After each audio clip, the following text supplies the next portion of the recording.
Justin Dorazio with Sportsradio 94 WIP. My guest today is a man of many faces, the star of Late Night with the Devil and author of his new graphic novel, Through, David Dastmalchian. David, I was just reading that you were born in Allentown, so I have to ask, are you a fan of the Eagles or any Philly sports for that matter? So, are you ready for this? I was born in Pennsylvania, but I was only 1 year old when my parents moved to Kansas City. So I am a hardcore Chiefs fan. So sorry, Eagles, but I don't like you guys. Well, I mean, sorry, Chiefs. You guys are the ones that got stomped in the Super Bowl.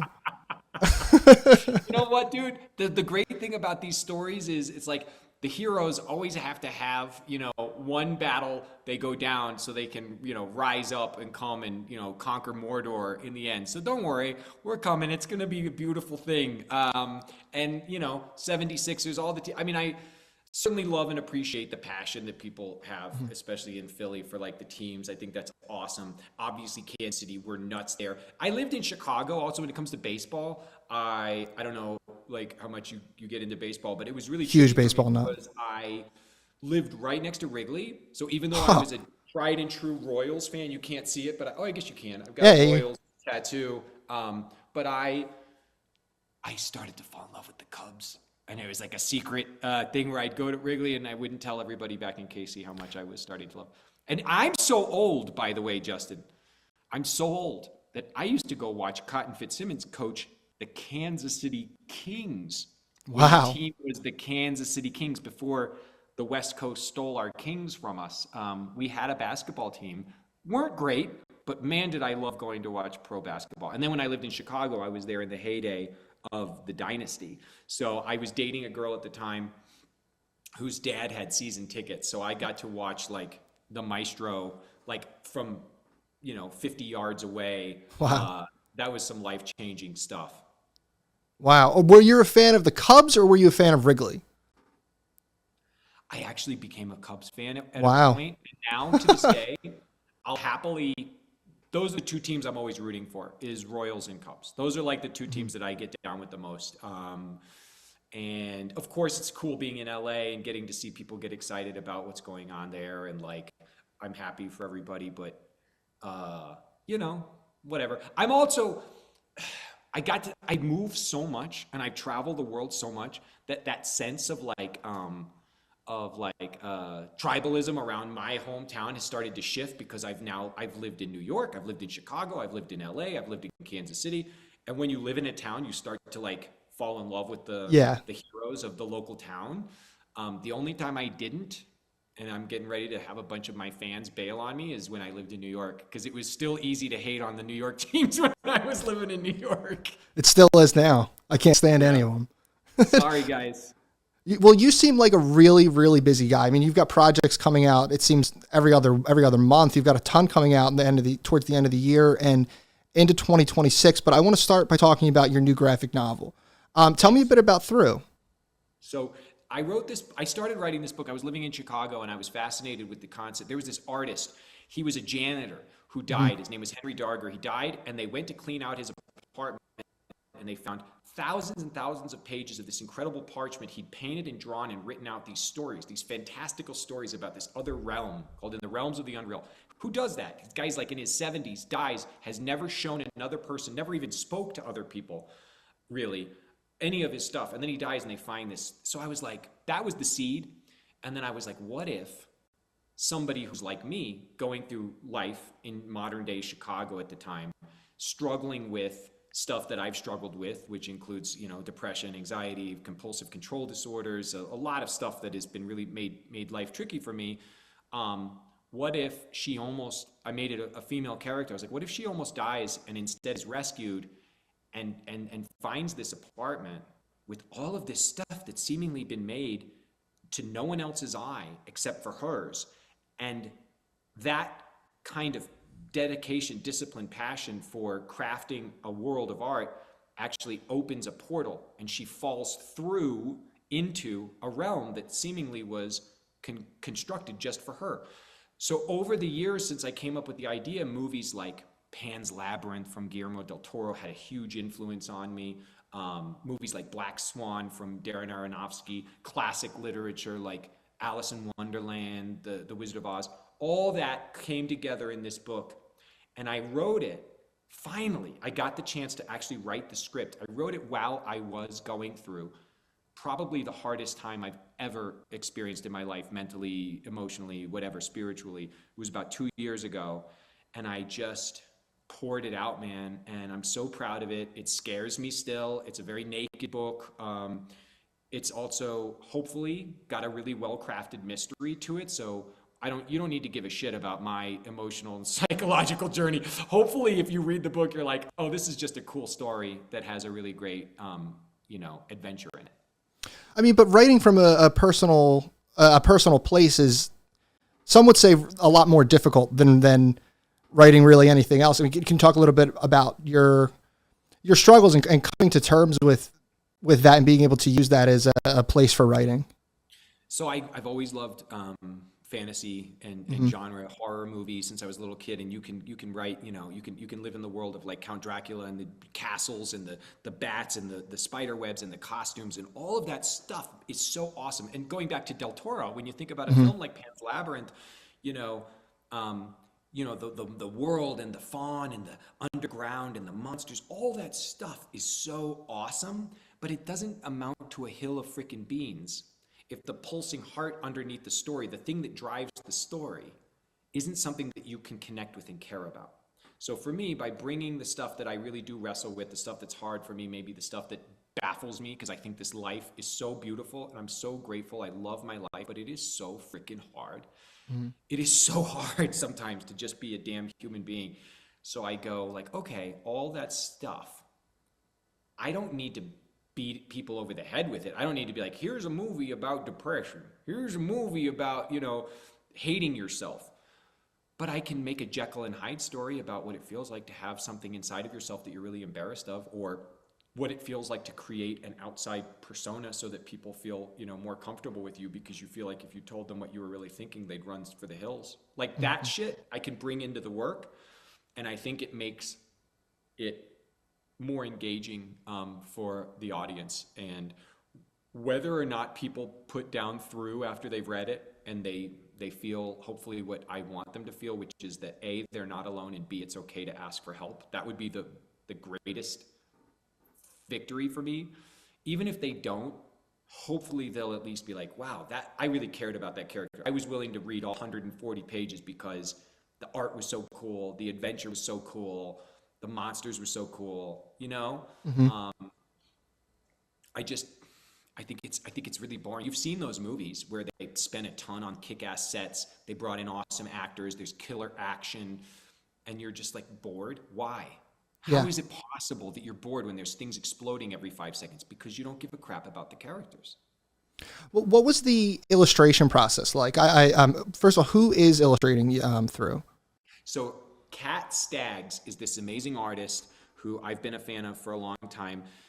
Kat actually illustrated a short that my longtime writing partner Leah Kilpatrick and I did for DC's horror book. So when this came together, I was like, because my main character is a woman, and I thought, wouldn't it be really, I've not worked yet on a long form, bigger project with a female artist, and that was my first criteria. I was like, let's look at a list of really talented artists. And there was men in there, and there was women in there, and there was everybody in there, and I just kept seeing her work. And then my editor, who's awesome at Z2, Rance Hosley, he sent the script to her, and she started sketching out ideas, not only for what the world of Chicago looks like in the present day, because it's dead winter Chicago, which is even worse than a Philly hardcore January. When it just sucks, it just hurts. Yeah. I wanted it to feel like that, but I wanted it to be like, if you looked really closely at all the fractals of all the frozen shit on the windows and on the ground, that you could almost see like another realm in there. Mm-hmm. She was able to do that, and she just started really responding to the book. She had a really strong emotional reaction to the book and the character. And so it was fascinating. And then one of the things that's very common in graphic novels and comic books is like, you'll have your artist working on all of the book, but then you'll go to a different artist sometimes to create the cover for that book. And there's a very famous comic book cover artist named David Mack who read the book, and he was like, I want to do a cover for this book. And so when you buy through now, you'll see this gorgeous cover, which is David Mack's painting, and then you open it up and you dive into the world that Kat created. So I had not just one, but two incredible artists help me bring this thing to life. And if anybody's interested in reading through, it's available now for purchase on z2comics.com. I was looking at it earlier. I saw there was a standard edition, there was a signed copy, there was a collector's edition, a deluxe edition. There's a good amount of choices there. The deluxe edition is really cool because we wanted to come up with all these cool, you'd like to give people who are serious hardcore collectors that like extra bells and whistles. So there's this slip cover case that is so gorgeous where when you take the book out of it, it looks like it's wrapped in frost. It actually looks like it was dipped in ice and is That's frozen. awesome. Then you pull the book out and you can actually hold the book with no text on it. So you could just see David Mack's painting, but then when you put it back in the slipcover, and it also comes with these prompt cards, which are inspired by the different levels of the journey that my character goes through. And for me, personally, like I said, while I was writing this book, I was going through the most difficult time in my life. And some of the tools that I learned during that time included going back to my work in recovery and 12 steps, as well as therapy, et cetera, spiritual stuff. And so we worked with this amazing artist, and we created these cards that are collectible, but also you could like put next to your bed, and every morning you just pull a random card out and it can give you hopefully like an insight into something to, hopefully give you a little extra tool for the day. So I was like, that was Rance's idea. I was like, dude, that's sick. I love that. And they look really pretty. Awesome. And then, so your new movie, Dust Bunny, it's in theaters December 12th, starring Mads Mikkelsen and Sigourney Weaver, two all-stars. Brian Fuller's directorial debut, or I should say feature film directorial debut. Brian Fuller, of course, of Hannibal fame. Tell me a little bit about the movie. I just watched the trailer earlier today. Intense, to say the least. It's so awesome, dude. Nobody makes movies like this anymore. Yeah. I grew up in, really getting into cinema, especially in the 90s when I was like getting videotapes still and then breaking into DVDs, where it was like those movies like City of Lost Children, all those like really crazy, cool, dark films. And then when I was a little kid, stuff like Labyrinth and things where you're like, it's so beautiful when someone is willing to be brash and bold and audacious enough, like Brian Fuller is with his imagination, to create a world and craft a world that's so stylistic, that's so hyper-realized, that's so freaking cinematic, that just watching it with even if you just turn the words off, you'd be transported to another world. But then he's willing to create a world where children are in actual danger, where the monsters are actually scary, where the hitmen actually kill people, where Sigourney Weaver's character, who is a handler basically for like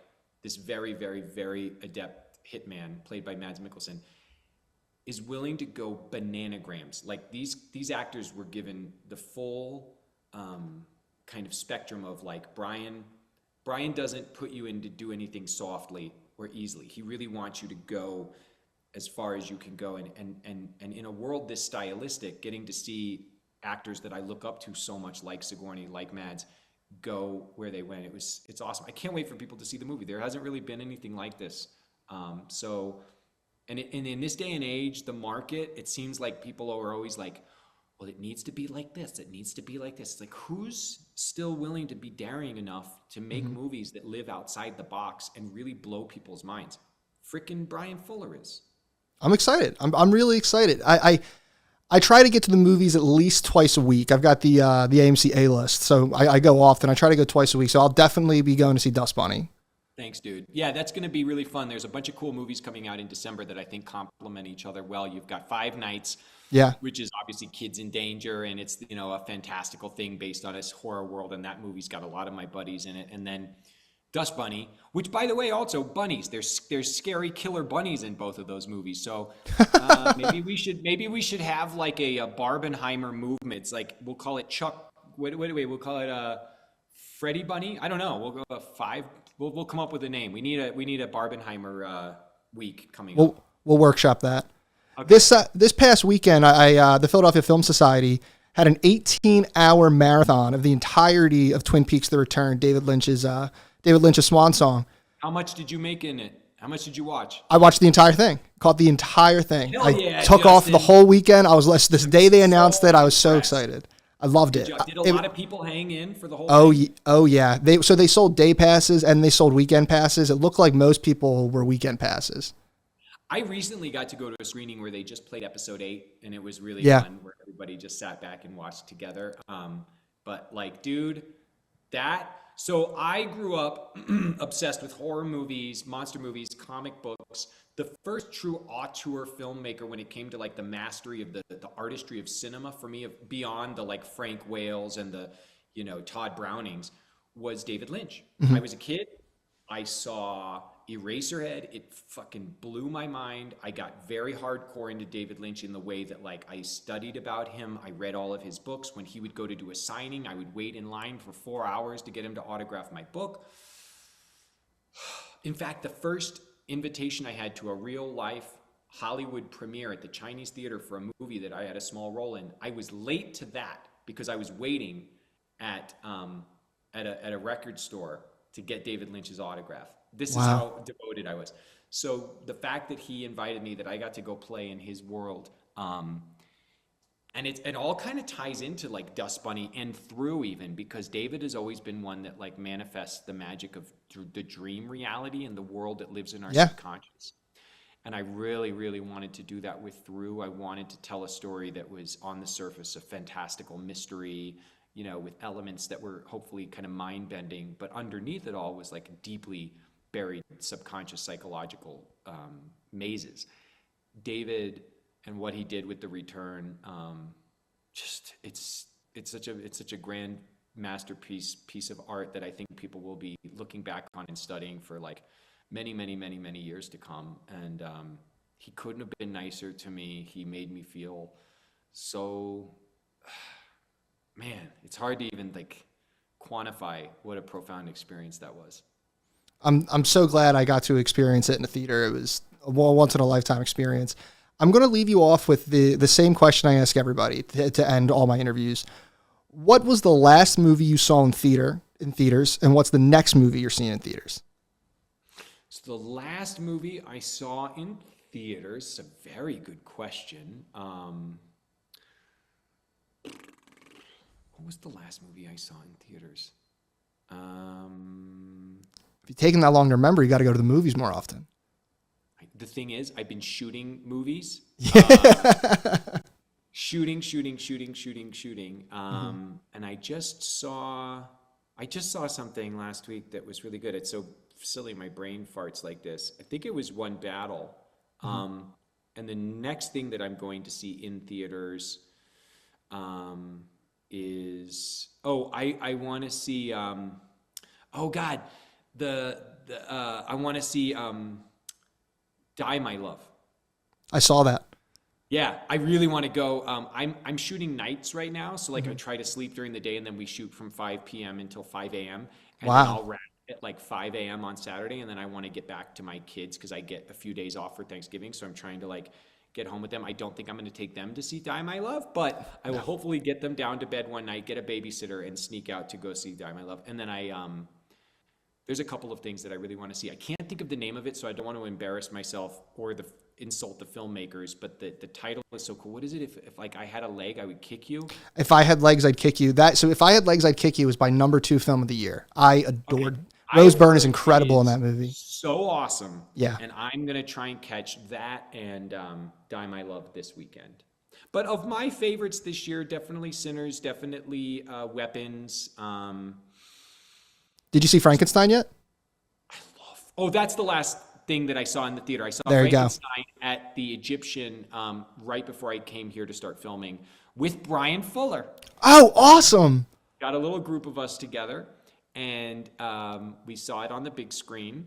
I didn't want to watch it on a computer. I had to see it on the big screen, and I loved it. I've always been a big fan of, obviously, like the original James Whale's movie is a masterpiece. It's so awesome. It's such a beautiful movie. And there's been some really cool people who've played with it over the years, including in the Hammer space. I love all the Peter Cushing films, etc. But nobody's ever fully embraced, except for in the BBC version, which is very good, all of that stuff about the Arctic and Yep. like the captain.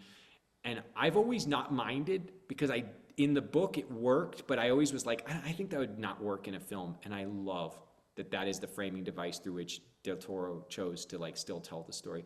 God, Oscar Isaac is just such a gift to movies, and the rest of the cast, obviously Jacob's phenomenal in it. Everybody, what did you think? I loved it. I saw it in the theater, same thing as you. I saw it at the Philadelphia Film Society. I loved it. I thought it was fantastic. I thought Jacob Elordi is a shoo-in for Best Supporting Actor, if not a leading role. Like, depends on what they push it as, but I adored it. Loved it. I loved it. And I love, like I'm talking about earlier, with when somebody is willing to construct a gorgeous mise-en-scene with the sets and the costumes and the architecture and the design of everything, that's important. But it doesn't mean jack if you don't care about what's going on with these characters underneath. And that was, it's very easy to make Dr. Frank either just a pompous, narcissist or like an egocentric guy. Oscar brought all these layers of like sensitivity and like, I really cared about him even when he was making really shitty decisions.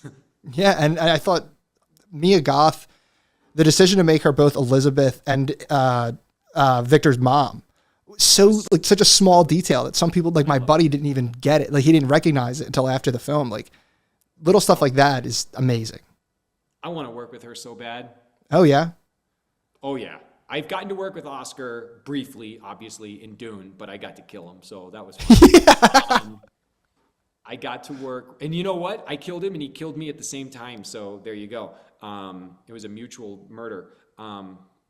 Jacob, amazing, but yeah, Mia's definitely, when I'm like, who's somebody I have to work? I worked with Alexander Skarsgård recently on Murderbot, and we talked a lot about Mia Goth because they'd done such a terrifying film together, Infinity Pool, and I was like, what was she like? And he was like, dude, she's amazing. Wow. Well, this has been a tremendous conversation. I'm so glad I had the opportunity to speak with you today. All my love to everybody in the big state of Penn. It's okay. Don't worry. We'll take care of you guys later. It's going to be all right. You're not even going to make the playoffs. You can't take care of someone if you're not going to see them. You don't know anything about rough years recently. Yeah, you're right. You're right. It's been rough. That's okay. No, much love to you guys. And I love where I was born, and I love going back to Pennsylvania. And Bethlehem, Reading, Allentown, those are all my towns. Awesome. Well, I'm going to plug it one more time. We have Through, your brand new graphic novel, available on z2comics.com. And then your new film, your next film, Dust Bunny, out December 12th in theaters. I'm so excited to see that. Thank you so much for talking with me today, David. That was awesome, dude. Thank you. Thank you.